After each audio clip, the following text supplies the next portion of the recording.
जो सरकार घुसपैठ न रोक पाए वो सरकार का कोई काम नहीं।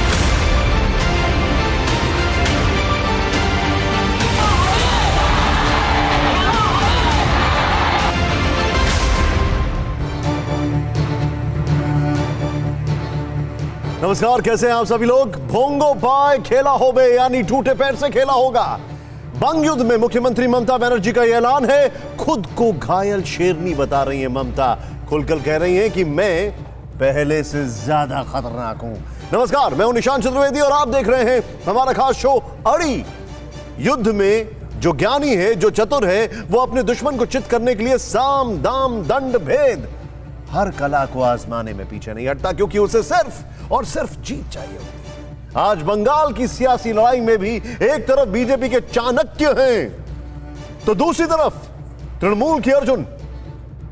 दोनों की तरकश में अपने अपने अनगिनत तीर हैं। दीदी जख्मी हैं, लिहाजा चोट बेचकर वोट पाने की तृणमूल कांग्रेस की कोशिश जारी है। वहीं बीजेपी इस चोट की हवा निकालने में जुटी हुई है, जिसके लिए शाह ने ब्रह्मास्त्र निकाल दिया है। लेकिन इस बीच जो सबसे अहम है वो ये है कि ममता ने अपना रूप बदला, गजब बदला। आज की अड़ी में हम ये जानने की कोशिश करेंगे कि आखिर इस बदलाव के पीछे की वजह क्या है, क्यों है। हमारे साथ होंगे हमारे बेहद खास मेहमान, लेकिन उससे पहले बड़ी खबर। और बड़ी खबर यह है, इस वक्त की बड़ी खबर, दीदी पर कथित हमले को लेकर अमित शाह का प्रहार। बंगाल की जनता सब जानती है। अमित शाह ने कहा चुनाव आयोग ने भी हमला नहीं हादसा बताया। क्या 130 कार्यकर्ताओं की मतदाताओं के दर्द का एहसास है? शाह ने का ऐलान 2 मई को दीदी की सारी शंका दूर होगी। आपके पैर में चोट आई, आप इतनी आहत हो गई हो, बहुत दुखी हो गई हो, व्हीलचेयर में घूमती हैं, मगर मैं उनको पूछना चाहता हूं, मेरे 130 कार्यकर्ता जिनकी जान आपकी राजनीतिक हिंसा ने ली है, उनकी माताओं का दर्द आप जानती है? सीधे लेके चलूंगा हमारे खास मेहमान हमारे साथ जो है उनके पास। और अमित शाह जी का ये जो स्टेटमेंट है, ममता दीदी एक तरफ है, अर्जुन सिंह आपको सबसे पहले स्क्रीन पर दिखाई दे रहे हैं। वो जो कि एक जमाने में टीएमसी के थे, इनके ऊपर बड़े हमले हुए हैं 2019 के लोकसभा चुनावों में। अर्जुन सिंह जी, मेंबर बीजेपी बैरकपुर लोकसभा से, स्वागत है आपका। मेरे साथ पश्चिम बंगाल कांग्रेस के प्रवक्ता पार्था मुखर्जी हैं, आपका स्वागत है पार्था साहब। मेरे साथ मौजूद है Vijay Mishra, spokes person TMC के, आपका भी स्वागत है भाई साहब। कल आप मेरे साथ जुड़े थे। विवेक श्रीवास्तव लेफ्ट के नेता हैं, बहुत अच्छा बोलते हैं। और शिवम त्यागी जो अभी अभी पैरा ड्रॉप किए गए हैं सीधे बंगाल में, और यहां पर सीधे बंगाल में पहुंचे हैं। अच्छी तरह जानते होंगे कि वहां की हवाओं का रुख क्या है। लेकिन सबसे पहले पहला रिएक्शन, क्या इतनी सारी जनता से झूठ बोल सकती हैं दीदी? एक बहुत बड़ा स्टेटमेंट है। टीएमसी के प्रवक्ता मेरे साथ हैं। और विजय मिश्रा जी, अमित शाह जी का स्टेटमेंट, आपकी प्रतिक्रिया। बंगाल की जनता सब जानती है, इलेक्शन कमीशन ने साफ कह दिया है दीदी को के ऊपर अटैक नहीं था, वो इंजरी है। बंगाल की जनता सब जानती है और बंगाल की जनता यह तय कर चुकी है कि किसे पुनः सत्ता में लाना है। कौन ऐसी पार्टी है, कौन ऐसी नेत्री है कि जो बंगाल की आवाम के बारे में, बंगाल की जनता के बारे में। और मिश्रा जी, मैं आपको थोड़ा सा माफी चाहूंगा। आपके टीवी का जो वॉल्यूम है उसको आप थोड़ा सा कम कर दीजिए और फिर आप बात करें, क्योंकि वो आवाज इको करती है। बंगाल की जनता यह तय कर चुकी है कि पुनः सत्ता में किसे लाना है।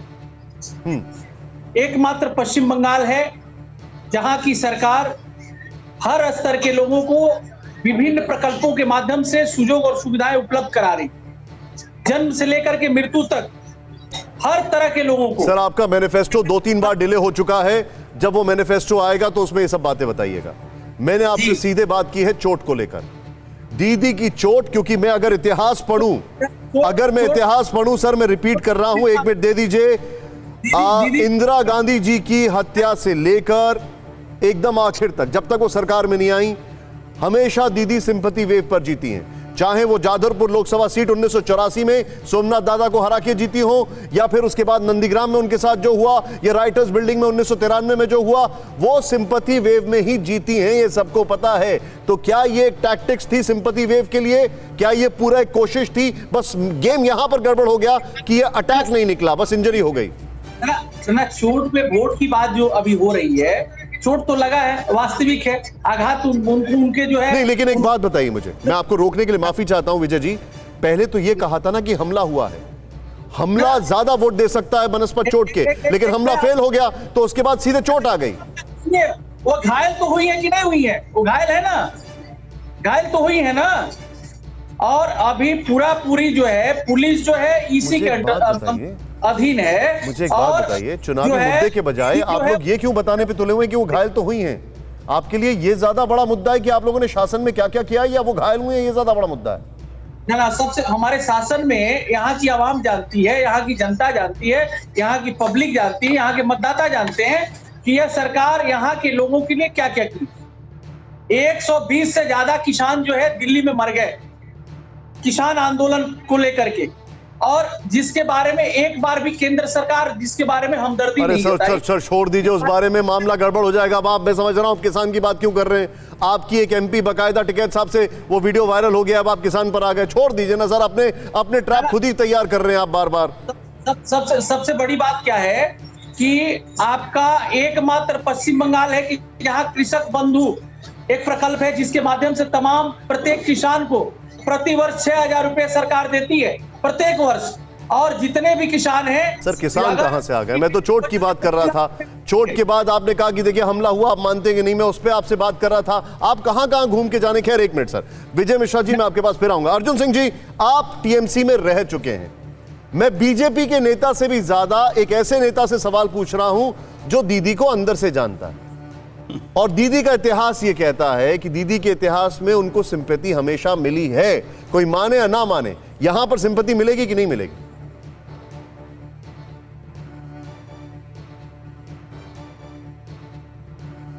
देखिए, आपको पता होगा कि जिस दिन ये घटना घटी थी, मैं चूंकि उनके साथ रहा हूं, और मैं उनके एक सिक्योरिटी से मैंने फ़ोन करके पूछा कि भाई बताओ तो ये घटना क्या हुई। तो उसने कहा कि दीदी का नाटक जो पहले चलता है वो आज भी चल रहा है। तो मैंने, आप देखे होंगे कि आई एम फर्स्ट मैन, मैंने बयान दिया था कि दीदी एक नाटक कर गई हैं वो, लेकिन उनका जो नाटक है इस बार फेल हो गया। फेल इसलिए हो गया कि कहीं ना कहीं से एक वीडियो निकला, और वहाँ आपके ही चैनल ने फर्स्ट उसको ये लॉन्च किया कि वहाँ के लोगों ने कहा कि एक लोहे के खंभे से चोट लगी है, और उनके सिक्योरिटी के लोग ही मुझे बताए कि उनको खंभा, वो भीड़ थी, खंभा से उनका गेट टकरा गया, वो गेट पर खड़ी थी और इसलिए वो उनको चोट लगा।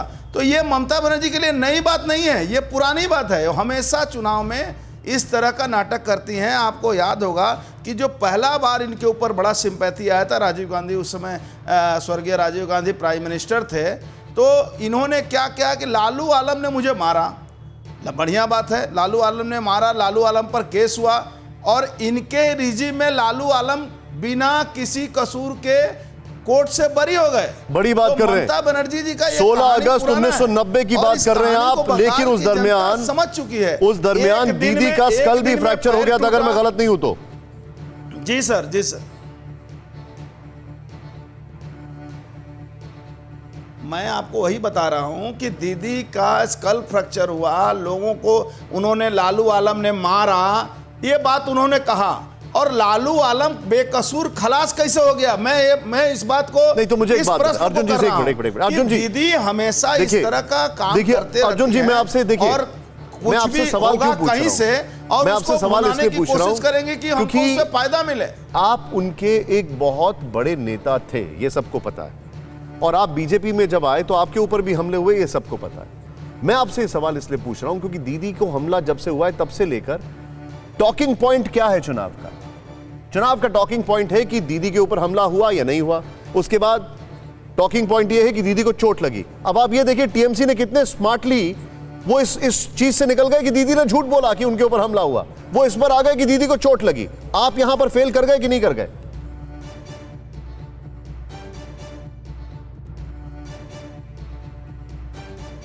नहीं, हम कोई फेल नहीं किए। हम पहले से ही हमने कहा है कि दीदी ये एक परिस्थिति तैयार करने के लिए ये भूमिका बना रही हैं। हमने 10 दिन पहले ट्वीट किया था कि ममता बनर्जी इस तरह का एक नाटक करने के लिए, जिस दिन कोड ऑफ कंडक्ट लागू हुआ था, 4 IPS को उन्होंने अपने सिक्योरिटी में लाया था और उस दिन ये प्लान बनी थी कि कोई ऐसा हल्ला गुल्ला करके सिंपैथी हासिल करने का काम करेंगे, क्योंकि पीके ने उनको समझाया था और वो जाकर वहाँ देखी कि हमारा हालत खराब है तो उन्होंने नाटक ये कर दिया। सबसे बड़ी बात है, हमने कल इलेक्शन कमीशन को कहा है कि सार्वजनिक किया जाए कि उनको क्या ट्रीटमेंट हुआ है।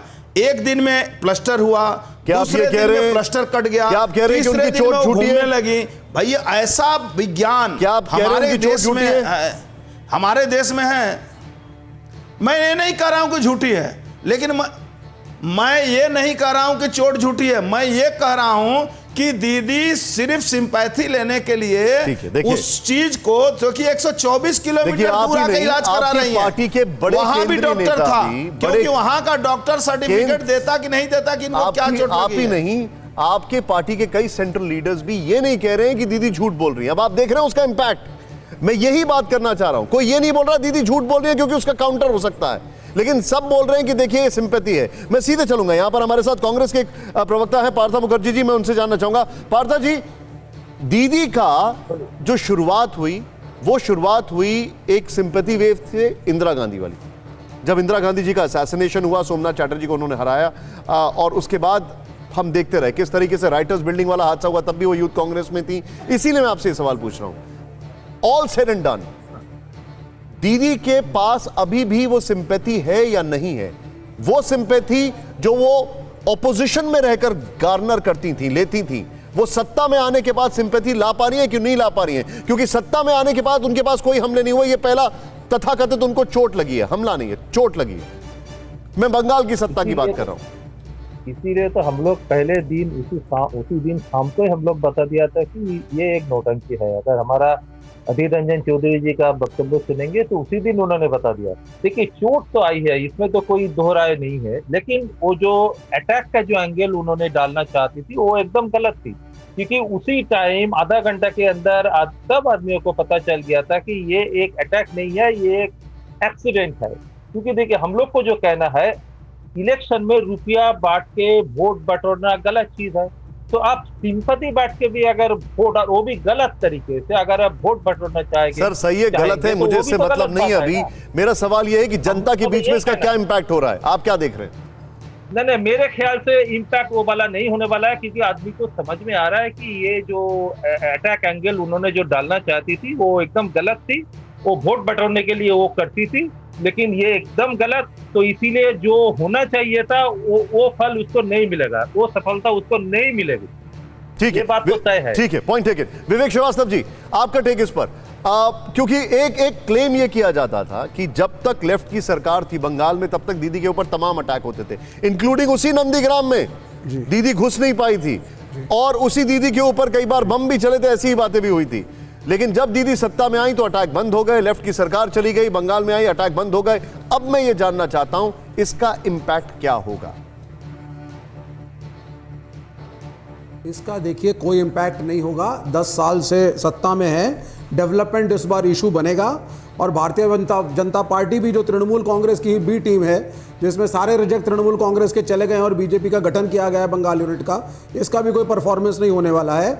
जहां तक ममता बनर्जी जी का सवाल है, मुख्यमंत्री हैं, हमारे देश के एक राज्य की मुख्यमंत्री, और हमारी तो शुभकामनाएं हैं आप जल्दी स्वस्थ हो जाएं, चाहे आपको चोट ही लगी हो। दूसरी बात, नंदीग्राम के अंदर शुभेंदु अधिकारी साहब भी 10 साल से बैठे थे, कोई डेवलपमेंट नहीं करी।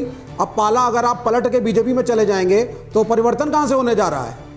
बीजेपी तो एग्जिस्ट ही नहीं करती है। फाइट तो तृणमूल वर्सेस तृणमूल है, और ये सो कॉल्ड बीजेपी तीसरे नंबर से नीचे जाएगी। और जितना मर्जी कंपटीशन हो जाए, बीजेपी कह रही है सबसे बड़े विक्टिम हम, नड्डा साहब कह रहे हैं मैं बीजेपी का अध्यक्ष, मुझ पे हमला हुआ, तो ममता बनर्जी कह रही है नहीं, मैं इस राज्य के मुख्यमंत्री हूं, हमला मुझ पे भी हुआ है। आपको अंदाजा है दोनों से ट्राई कर रहे हैं। विवेक जी, आपको अंदाजा क्या कह गए आप कह गए कि फाइट तृणमूल वर्सेस तृणमूल है, मतलब आप भी कहीं पर नहीं है। हाँ बिल्कुल, नहीं हम तो हैं ही। ये जो आप बीजेपी आप ही ने कभी कहा नहीं करती है, ये तीसरे चौथे नंबर से भी नीचे जाएंगे, आप देखिएगा। मैं आपको बता रहा हूं, the constituents of BJP is basically Trinamool B. जितने रिजेक्ट, जिनको टिकट नहीं मिल रहा है सर, तो कॉन्स्टिट्यूएंट्स ऑफ तृणमूल अमित शाह सबको भर्ती कर was left B। दिल्ली में भी यही किया था। लेफ्ट के लोग ही पहले छोड़ के तृणमूल में गए थे और हारे थे। अगर आपको याद हो, अगर मैं कुछ बता रहा, मतलब ये अब मैं कैसे बताऊं? ऐसा है जी, बताइए। मैं बताता हूं आपको, यह तृणमूल की कचड़ा बी टीम, जिसको बीजेपी का आप नाम दे रहे हैं, 7 साल से केंद्र में शासन है बीजेपी का, फेलियर रहे हैं।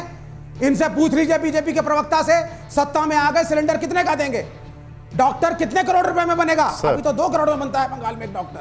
पेट्रोल की कीमत क्या होगी? एक मिनट विवेक डीजल जी, की कीमत क्या होगी? आपने जो मुद्दे उठाए, डेवलपमेंट, मैं आपके इन सारे मुद्दों की तारीफ करता हूं, मैं कंप्लीटली एग्री करता हूं। और इस देश में लेफ्ट ही एक पार्टी थी जो सत्ता में रहने के बाद भी ज्यादा अच्छा पोजीशन निभाती थी जब यूपीए की सरकार थी। लेकिन अभी इन सारे मुद्दों पर कोई बात नहीं कर रहा। अभी लोग यही बात कर रहे हैं कि ममता दीदी को चोट लगी है, ममता दीदी के ऊपर हमला हुआ था, नहीं हुआ था, सब चोट की बात कर रहे हैं। मैं ये बात कर रहा हूं, मेरा सवाल ये है आपसे।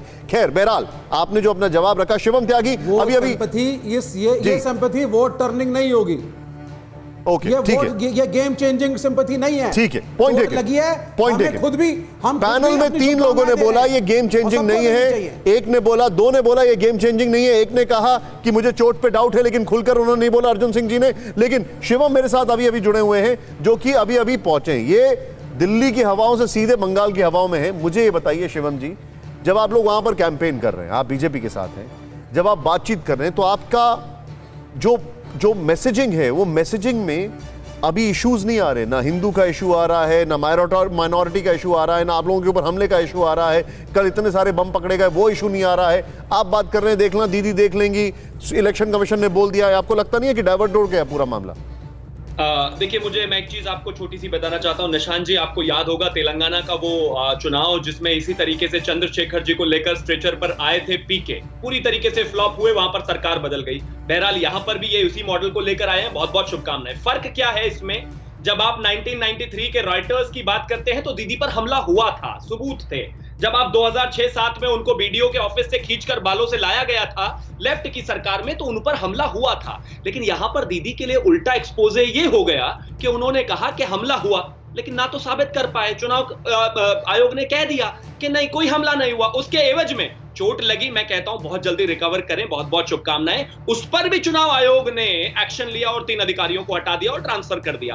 अब इंपॉर्टेंट बात है, ये बिल्कुल सही कह रहे हैं कि इस पर बात हो रही है, लेकिन ये उनके लिए नेगेटिव इसलिए काम करेगा क्योंकि इस बार चोट में किसी ने हमला नहीं किया है, ये एक्सीडेंट है, किसी के साथ नहीं होना चाहिए। अच्छा। हमारी बहुत बहुत शुभकामनाएं। हाँ, आपने जो पॉइंट रखा है, मैं एक बार एक चीज जानना चाहूंगा। विजय मिश्रा जी, दीदी के लिए डॉक्टर्स ने क्या कहा है, कब तक वो रिकवर करेंगे, प्लास्टर वगैरह कब हटेगा? जैसा वो बता रहे हैं कि मैंने एक्सीडेंट है, एक्सीडेंट नहीं है, उनके गाड़ी में कोई स्क्रैच नहीं है। और अरे सर, मैं डॉक्टर की बात कर रहा हूं, वो तो पता होगा ना आपको। आपको बता रहा हूँ, डॉक्टर की जो आप है वो बहुत जल्दी स्वस्थ होकर के, और स्वस्थ होकर के अभी तो चुनाव प्रचार में है। और नहीं सर, देखिए एक मिनट, जल्दी प्लास्टर वगैरह कट जाएगा। बहुत इस देश में थोड़ी बहुत जानकारी सबको मेडिकल की होती है। एक होती है एक मिनट, एक होती है लिगामेंट इंजरी, एक होता है फ्रैक्चर, एक होता है हेयरलाइन, एक होता है मसल रप्चर। मैं आपसे ये जानना चाह रहा हूं, इसमें कितना समय लगेगा? कुछ उन्होंने डेडलाइन दी है? जी, अभी कोई डेडलाइन नहीं दिया, डॉक्टर की तरफ से कोई डेडलाइन नहीं मिला है। लेकिन मेरा आपसे रिक्वेस्ट है कि यह मुद्दा जो है वह चोट का नहीं, यह मुद्दा वोट का है कि वोट जनता किसे देगी, किस इशू पे देगी। यही तो जानना चाह रहा हूं सर, चोट पर वोट मिलेगा क्या, ये सवाल है। जब मैं आपसे पूछता हूं कि क्या इंजरी है, कितनी ग्रेव है, तो आप इलेक्शन कमीशन पर पहुंच जाते हैं। जब मैं आपसे पूछता हूं कि ये मामला कितना सीरियस है, तो आप डेडलाइन उसकी ये नहीं बता रहे। जिंदगी में पहली बार ऐसी कोई इंजरी होगी, मैं सुन रहा हूं, जिसमें डॉक्टर ये नहीं बता रहा कब तक ठीक होगा। और इज इट एस्ट्रिक्स के साथ डिपेंडेंट ऑन सर्कमस्टेंसेस? हम लोग जो है डेवलपमेंट पे वोट मांग रहे हैं, उन्नयन के ऊपर वोट मांग रहे हैं। अच्छा, चलिए आपने इतनी देर में कुछ तो एक बात, अपने स्टांस चेंज तो किया। खैर, बहरहाल पुरुलिया की रैली में ममता दीदी का इमोशनल कार्ड, ये देखिए। अब आप डेवलपमेंट की बात कर रहे थे, बोली जनता के लिए दर्द में भी निकलना पड़ा। ममता दीदी ने कहा, लोगों का दर्द मेरे दर्द से बड़ा है, विरोधियों को दी चुनौती, मैं घर पर नहीं बैठूंगी। ये इस वक्त की बड़ी खबर मैं आपको बता रहा हूं। ममता दीदी ने जो कहा है, मैं आपको बता रहा हूं किस तरीके से यहां पर ममता दीदी ने क्या कहा है। आइए जरा बिग वॉल पर चलें और आपको बता दें क्या क्या इनपुट इस पर हमारे सामने आ रहा है। आइए जरा प्ले करें इसको। यहां पर जो अड़ी में ये कुछ चीजें हैं जो मैं आपको बता रहा हूं। जख्मी दीदी बाजी पलटेगी। अब आप ये उनकी चोट को देख रहे हैं स्ट्रेचर पर, उसके बाद आपने उनको व्हील चेयर पर देखा। आइए जरा प्ले करें इसको। अब यहां पर जो पहला फैक्टर है, भले ही मैं दर्द में हूं लेकिन आप लोगों के सामने मेरा दर्द कुछ नहीं, ममता बनर्जी ने कहा। सहानुभूति वोट पाने की कोशिश में तृणमूल कांग्रेस, ये क्लेम किया जा रहा है। नेक्स्ट चेंज करें। एक महिला बनाम पूरी फौज की बात कर रही है टीएमसी। ये चीज आपके सामने, ये देखें, टीएमसी का इमोशनल कार्ड, अकेली महिला सबसे लड़ रही है यहां पर, ये इमोशनल कार्ड है। नेक्स्ट, वामपंथियों के खिलाफ भी ममता इमोशनल कार्ड खेल चुकी हैं। सुरक्षा कवच के साथ सहानुभूति वोट पाना बहुत मुश्किल है। सोशल मीडिया पर वीडियो से ममता की हकीकत से सब परिचित हैं। चोटिल ममता के 48 घंटे के भीतर चुनाव प्रचार करने पर सवाल खड़े हो गए हैं। वोटिंग से पहले ममता के दांव को पटखनी देने की कोशिश में बीजेपी है। अच्छा, ये जो कुछ हुआ है, मैं क्विक रिएक्शन यहां पर एक चीज लेना चाहूंगा, क्योंकि हमारे पैनल में सब लोग किसी ना किसी पॉलिटिकल पार्टी से हैं, तो मेरे लिए बड़ा मुश्किल हो जाता है कि मैं एक न्यूट्रल वॉइस यहां पर ढूंढूं। लेकिन टीएमसी के साथ जो हमारे साथ नेता हैं, टीएमसी आपने सुना सर अभी जो हमने दिखाया और क्या क्या चीजें ममता दीदी बोल रही हैं। मुझे एक चीज बताइए, आपको याद है डोनाल्ड ट्रंप के साथ क्या हुआ था अमेरिका में? कुछ दिन पहले उनको कोविड हो गया था और उसके बाद वो बहुत तेजी से रिकवर किए, पता नहीं कौन सी स्पेशल मेडिसिन उन्होंने ली और बहुत तेजी से रिकवर किए, लेकिन उनकी पार्टी रिकवर नहीं कर पाई। मैं आपसे 3 सवाल पूछ रहा हूं मिश्रा जी, आप टीएमसी से हैं, हमारे दर्शकों को बताने के लिए। पहला सवाल, और तीनों सवालों के जवाब आप एक साथ दे दीजिएगा। पहला, जब आपके पास सिक्योरिटी है और आप ही को इंजरी होती है तो ये तो आपकी सिक्योरिटी पे सवाल खड़ा होता है। दूसरा, जब इलेक्शन कमीशन ने ये कह दिया है कि ये कोई मामला साजिश का नहीं है, हादसा का था, तो आपको लगता नहीं है कि जनता सब कुछ समझ रही है? और तीसरा, 10 साल की एंटी इनकम्बेंसी आप झेल रहे हैं, आप माने या ना माने, उस बीच में चोट एकदम से लगना, व्हील चेयर पर आना, 48 घंटे में रिकवर करना, ये एलिमेंट ऑफ डाउट क्रिएट करता है। तीनों के जवाब दीजिए। पहला जवाब ये है, 10 बरस में जो एंटी इनकम्बेंसी की बात आप कर रहे हैं। सर ये मेरा आखिरी सवाल था, पहला सवाल कुछ और था। पहला सवाल ये है कि चोट लगना, जो इलेक्शन का जो ये है, चोट लगना, सबसे बड़ा बात क्या है कि इलेक्शन कमीशन मैंने सवाल ये पूछा, आप शायद सवालों में हो सकता है भूल गए हो, बहुत ज्यादा शेड्यूल आपका बिजी है। मेरा सवाल ये था, जब आप ही की पुलिस है, आप ही की सिक्योरिटी है, तो आपको चोट कैसे लग सकती है? लेकिन अभी पूरा प्रशासन जो है वह इसी के कंट्रोल में है। जब चुनाव आचार संहिता लागू हो जाता है तो पूरा जो है प्रशासन जो है वो इसी के अंतर्गत चला जाता है, इसी के देखरेख में चला जाता है। और इसी टोटल जो है कंट्रोलिंग इसी कंट्रोल कर रहा है। कहीं ना कहीं इसी जो है किसी न किसी राजनीतिक पार्टी के कंट्रोल में है। आप ये कहते हैं कि ईसी ने ममता दीदी पे हमला करवा दिया? इसलिए हमला नहीं कराया, लेकिन ईसी का कहीं ना कहीं राजनीतिक पार्टी के तरफ कुछ झुकाव है, जो वास्तविकता है। या आप भी अगर न्यूट्रल चैनल से हट करके अगर आप सोचेंगे तो आपको इसका एहसास हो जाएगा कि बंगाल में 8 दफे में चुनाव क्यों होगा। अच्छा, मुझे एक बात बताइए, आपकी पार्टी को एक बात बताइए, 2019 के लोकसभा चुनाव में आपकी पार्टी को कितना % वोट शेयर मिला था? उस समय हमें 22 सीट मिले थे। वोट % कितना था sir, vote share? Vote share हमारा, अरे सामने वाले बता नहीं पाएंगे, मैं बता देता हूं, कोई ऐसा बहुत इंपॉर्टेंट एग्जाम नहीं है ये। 43.69%। आपको लगता है 43% से ज्यादा वोट आपको ईसी के कंट्रोल में ही मिला था? इसी के कंट्रोल में मिला था ना सर, वरना तो ये शून्य सफा एकदम जीरो हो जाता। अगर आप पार्टी के कंट्रोल की बात कर रहे हो, लोकसभा में किसकी सरकार बनी, कैसे बनी, आपको पता है ना? मैं आपको एक बात बता रहा हूं कि इस बार भी जो है तृणमूल कांग्रेस की सरकार बनेगी। अरे सर, अब आप देखिए, अब आप घूम गए। मैंने आपने ईसी के ऊपर सवाल खड़ा किया था, इसलिए मैंने आपको बताया कि आपको 43% से ज्यादा वोट मिला। सीटें कितनी मिली वो अलग बात है। लोकसभा में 2019 में यही ईसी था, तब तो आपने नहीं बोला कि ईसी कुछ गड़बड़ कर रहा है ना। अभी आपको सोचना होगा कि और अन्य राज्यों में कहीं एक दफा में, कहीं दो दफा में चुनाव हो रहे हैं और बंगाल में 8 दफे में चुनाव हो रहा है। अरे सर, बंगाल में कल मुर्शिदाबाद में 18 बम भी पकड़े गए और राज्यों में नहीं पकड़े गए हो। कांग्रेस के प्रवक्ता भी बोल रहे थे कल मुर्शिदाबाद में 18 बम पकड़े गए, वो और राज्यों में नहीं पकड़े गए। बंगाल का बॉर्डर कहां लगता है, वो और राज्यों में वैसा नहीं लगता है। बंगाल कितना बड़ा है ये आपको पता है या मुझे बताने की जरूरत? आप तो बंगाल से हैं। खैर, मैं आगे बढ़ रहा हूं। बंगाल में ममता पर जमकर बरसे अमित शाह। इस वक्त की बड़ी खबर, अमित शाह का आरोप, 10 साल में पाताल में बंगाल में भ्रष्टाचार, तोलाबाजी चरम पर। अमित शाह ने कहा घुसपैठ ने बंगाल के विकास को बर्बाद कर दिया। अमित शाह ने यह कहा है। ये इस वक्त की बड़ी खबर मैं आपको बता रहा हूं किस तरीके से अमित शाह जी ने कहा है। मैं अर्जुन सिंह जी के पास आऊंगा। अर्जुन सिंह जी, 10 साल की बात हो रही है, सारी चीजें बात हो रही हैं और मैं बेसिकली अपने अगले सेगमेंट को टीज इन कर रहा हूं वर्चुअली, लेकिन आप लोग घूम फिर के उसी पर आ जाते हैं। माइनॉरिटी वर्सेस हिंदू, जय श्री राम और अलग अलग चीजें, सारी चीजें गौन हो जाती है, वोट उसी पे फोकस होता है।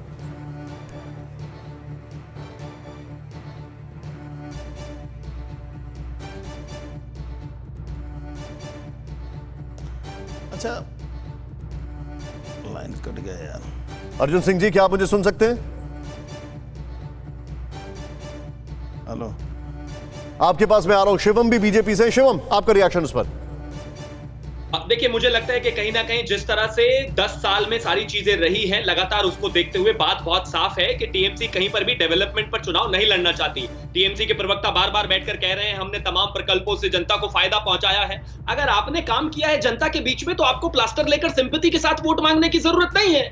आपने 10 साल के मैनिफेस्टो में कितना काम किया उसको लेकर जनता के बीच में जाइए, जनता डिसाइड कर लेगी। लेकिन आपको पता है माइनॉरिटी अपीजमेंट हुआ है, आपको पता है आपने कैसे कैसे तनख्वाहें बांटी हैं, आपको पता है कट मनी कल्चर क्या रहा है, आपको यह भी पता है कि आप उस पर नहीं टिक सकते, तो आखिरकार आप उसी सिंपैथी वोट पर आ गए। लेकिन अब सोशल मीडिया का जमाना है, बहुत तेज चीजें हैं, सब कुछ बहुत जल्दी एक्सपोज हो जाता है। इसी का कार्रवाई बहुत अच्छा रहा, तो अब आप उस चीज पर नहीं टिक सकते। अल्टीमेटली आपको डेवलपमेंट पर आना ही पड़ेगा। एक मिनट, आप जो डेवलपमेंट का प्लान की बात कर रहे हैं ये सुनने में बड़ा अच्छा लगता है। अर्जुन सिंह जी, मैं आपसे जानना चाहूंगा, 10 साल की बात कर रही हैं अमित शाह जी की, पाताल में चला गया बंगाल, लेकिन ये भ्रष्टाचार, तोलेबाजी, इन सब की बात करते हैं। लेकिन जब आप वोट मांगने जाते हैं तो जय श्री राम की चलती है बातें, वो सारी नारेबाजी होती है।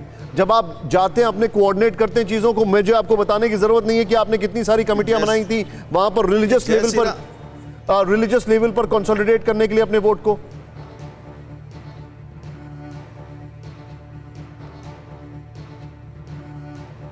निशान जी, जय श्री राम कहना कोई अपराध तो है नहीं। किसने कहा अपराध? जय श्री राम हमारा, हम एक आवेग के तहत जय श्री राम कहते हैं। लेकिन ममता बनर्जी जी को मैं जय श्री राम कहने से ममता बनर्जी को तकलीफ होती है। अगर आप देखें जो विक्टोरिया मेमोरियल में जय श्री राम किसी ने कह दिया और उन्होंने कहा कि मेरा अपमान हो रहा है। अगर मैं एक प्रश्न करूं कि यदि कोई वहां अल्लाह अकबर कह दिया रहता तो ममता बनर्जी मन छोड़ के भागती क्या? नहीं भागती। देखिए, बंगाल में एपीजमेंट हुआ है, 10 साल में एपीजमेंट का ये हालत करके रखा गया है कि अगर आप किसी एक कम्युनिटी के हैं तो आप पर मुकदमा तक नहीं होगा, आप जितना भी अपराध कर लें। आप मुर्शिदाबाद के 18 बम की बात कर रहे हैं, अरे बम छोड़ दीजिए, मुर्शिदाबाद में पैरेलल एक एमुनेशन फैक्ट्री चलती है, इनके मंत्री पर हमला होते हैं। और ये एपीजमेंट की पॉलिटिक्स इस तरह से कदर बढ़ा दिया गया है कि थाने के कालियागंज थाना लूट लिया गया और ममता बनर्जी का वो वहाँ एक तपन मिश्रा बोल के एक पुलिस इंस्पेक्टर था, उसने बार बार पूछा कि मेरा थाना लूट लिया जा रहा है। ममता बनर्जी ने कहा लूटने दो, तुमको कुछ नहीं करना है। तो एपीजमेंट ममता बनर्जी करती हैं। अल्लाह अकबर करने पर उनको परेशानी नहीं है, जय श्री राम करने पर वो गाड़ी से कूद जाती हैं। 10 साल की बात मैं आपको बताऊं, मैं तो उनके साथ अपने कैमरामैन को बोलूंगा जरा कोई कैमरामैन इसको जूम इन करे। नहीं सकते हैं कि एक मिनट जिन नेताओं का एक मिनट जरा जूम इन करें इसको। अर्जुन जी, आप हम बात करें मेरे साथ, में चाहूंगा अर्जुन जी को प्लीज फ्रेम पे रखें। अर्जुन जी जरा आप जूम इन मेरे को एक बार जरा देखें, एक बार आप अपीसमेंट की हम लोग बात कर रहे हैं ना, एक मिनट इसको अगर कोई जूम इन कर पाए यहीं से जूम इन कर दीजिए। एक मिनट अर्जुन जी जरा ध्यान से देखिए आप, क्योंकि आप मेरे साथ हैं इसलिए मैं आपसे बात कर रहा हूं, वरना तो मेरे पास और भी फैक्ट्स हैं। जरा यहां पर देखिए, क्योंकि अब और मैं बेसिकली मैं वर्चुअली टीजन कर रहा हूं अपनी अगली खबर को। देखें आप जरा, ये जूम इन करें। अर्जुन जी, ये आपकी तस्वीर है, देख रहे हैं आप, आपने स्कल कैप पहन रखी हुई है और ये सब आप दिखाई दे रहे हैं। ये अपीजमेंट नहीं था सर, बदले बदले से अंदाज नजर आते हैं, क्योंकि आज सरकार में किसी और के साथ नजर आते हैं। देख रहे हैं सर आप? अब मुझे आप बताइए अपीसमेंट क्या था सर? मैं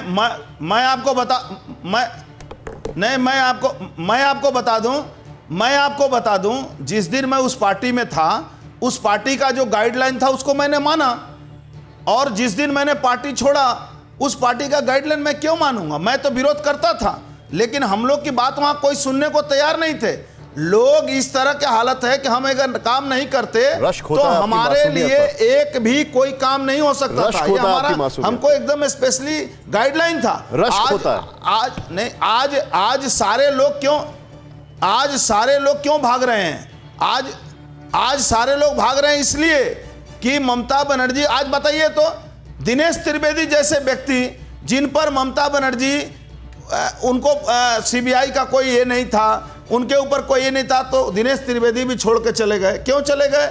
मेरा गला घोंटा जा रहा था। बड़ी अच्छी बात कर दी। उसमें ऐसे कई सारे नेता थे जो कई स्कैमर थे, वो सब बीजेपी में आ गए। नहीं, ऐसे कई नेता थे वो जो बीजेपी में आ गए, अब वो सब मुक्त होते जा रहे हैं। और मैं नाम नहीं लूंगा, एक और बड़े नेता अभिनेता जो भी अभी आए हैं, उनका भी नाम किसी चीज में इन्वॉल्व था। अब इससे ज्यादा मैं कुछ बोलूंगा नहीं, मेरे और मेहमानों पर मैं आ रहा हूं। ममता ने मन से एक बार फिर धर्म की बात की है, बड़ी खबर, और बोली सबको साथ लेकर चलना ही हमारा धर्म है। लीजिए, तृणमूल कांग्रेस किसी से भेदभाव नहीं करती, ममता ने कहा।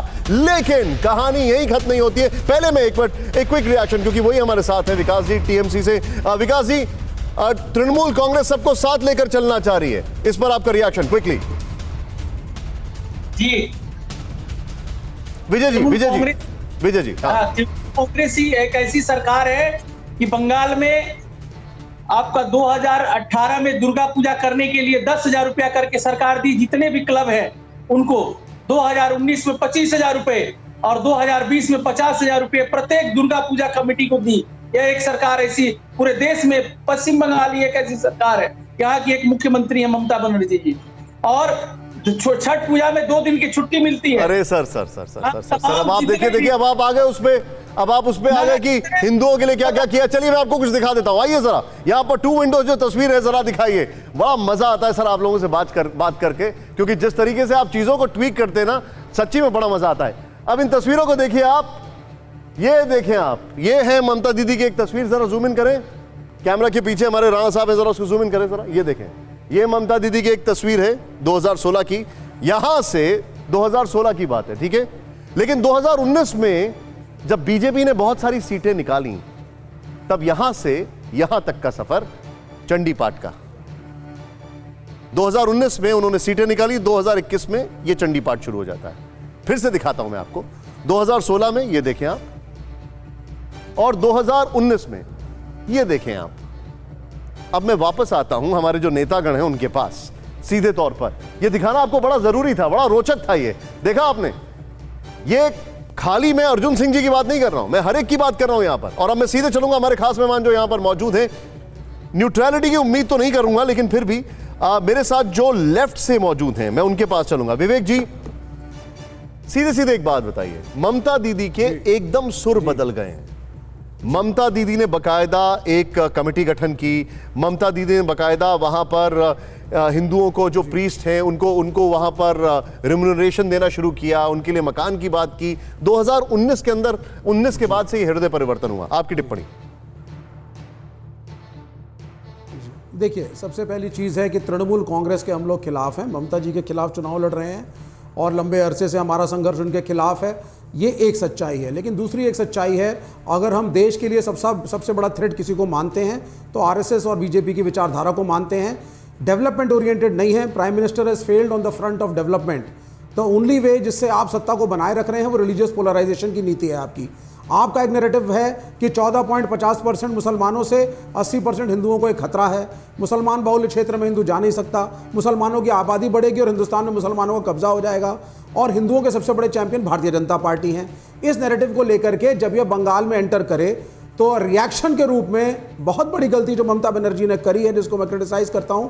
बंगाल में कभी भी सांप्रदायिकता नहीं थी, लेकिन ममता बनर्जी इसको काउंटर करने के लिए उससे बड़ी हिंदू चैंपियन बनने की कोशिश करने लगी।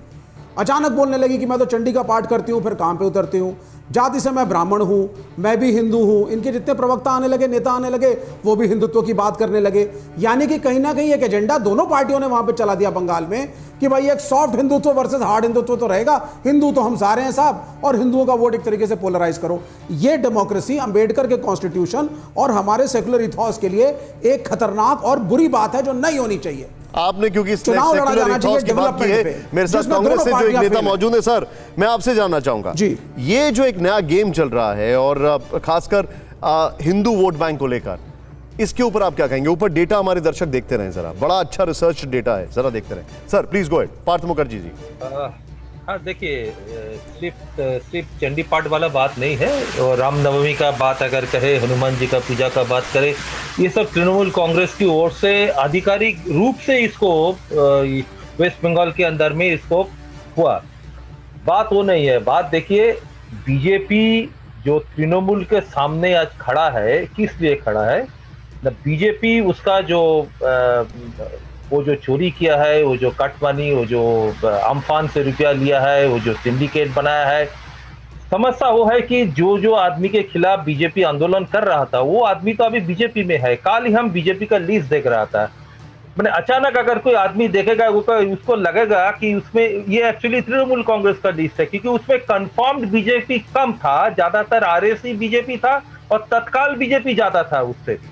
और एक बात है, देखिए 4 एमपी उन लोगों ने उतारा।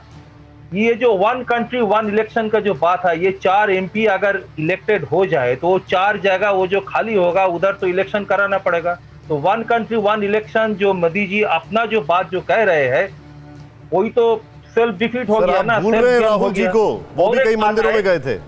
आप भूल रहे हैं राहुल जी को, आप भूल रहे हैं राहुल जी को, वो भी थे। ऐसा देखिए मंदिर जाना कोई गुनाह है क्या? ये क्या बोला क्या मंदिर गया इसीलिए हमको वोट दीजिए? बिल्कुल ये तो नहीं बोला। तब मंदिर तो हर आदमी मंदिर जा सकता है, हर आदमी जो मुसलमान है मस्जिद जा सकता है, अब मैं विजय जी से एक बात पूछता हूं। विजय जी, विजय जी वोट बटोरना ठीक नहीं है। अच्छा ये बात चलिए ठीक है। मुझे विजय जी एक बात बताइए, और एक 5 सेकंड और एक नियम जो बीजेपी ने बनाया कि 75 के ऊपर होने से उसको टिकट नहीं मिलेगा। कल हम देखा कि सिंगूर का जो कैंडिडेट को टिकट दिया गया, सर मेरे पास बस 1 मिनट बाकी है, उनका 1 मिनट बाकी है। विजय जी आपको पता है एक किताब जिसका नाम तमन्ना है, आपको इस किताब के बारे में कुछ पता है? विजय सागर मिश्रा, टीएमसी के नेता। तमन्ना? हाँ पता नहीं। अरे आपको पता नहीं है? दीदी की किताब है। दीदी ने उर्दू की कई सारी शायरियों को 2015 में लॉन्च किया था। ममता बनर्जी की किताब के बारे में ममता बनर्जी की पार्टी के प्रवक्ता को नहीं पता? चलिए कोई बात नहीं। मुझे एक बात बताइए, मेरा सवाल यही था, 2015 में 109 उर्दू शायरियों की किताब तमन्ना लॉन्च की जाती है और एकाएक फिर हम देखते हैं कि उर्दू को सेकंड लैंग्वेज का स्टेटस दे दिया जाता है बंगाल में, जहां पर 10% से ज्यादा आबादी है। लेकिन लेकिन लेकिन लेकिन 2021 से पहले चंडी पाठ होता है। अब मुझे जरा सिमिलैरिटी समझाइए, तमन्ना से चंडी पाठ तक का सफर कैसे तय किया आपने? हिंदी विश्वविद्यालय में बना है। अरे सर मुझे बताइए ना, तमन्ना से लेकर चंडी पाठ तक का सफर कैसे तय हुआ, ये मुझे बताइए आप। सबसे बड़ी बात है कि बंगाल में तमाम जितने भी धर्म के लोग, धर्म को मानने वाले लोग हैं, बंगाल में अपने अपने अपने धर्मों को लोग अपने अपने त्योहार को सुकून से मनाते हैं। सर तमन्ना 109 उर्दू शायरी, और ये बुक फेयर था कोलकाता में 39वां, तब लॉन्च हुई थी। उर्दू को सेकंड लैंग्वेज स्टेटस, 10% की आबादी जहां जहां है वहां पर, और फिर एकाएक 2000 चोट लगने से पहले चंडी पाठ, और उसके बाद सिर्फ चोट। उर्दू मीडियम मैं रोकूंगा, जवाब नहीं मिला। जनता के लिए मुझे इतना दिखाना काफी था। आप सभी मेहमानों का बहुत बहुत शुक्रिया। Wish you all the best. लेकिन जनता जनार्दन है, सब जानते हैं।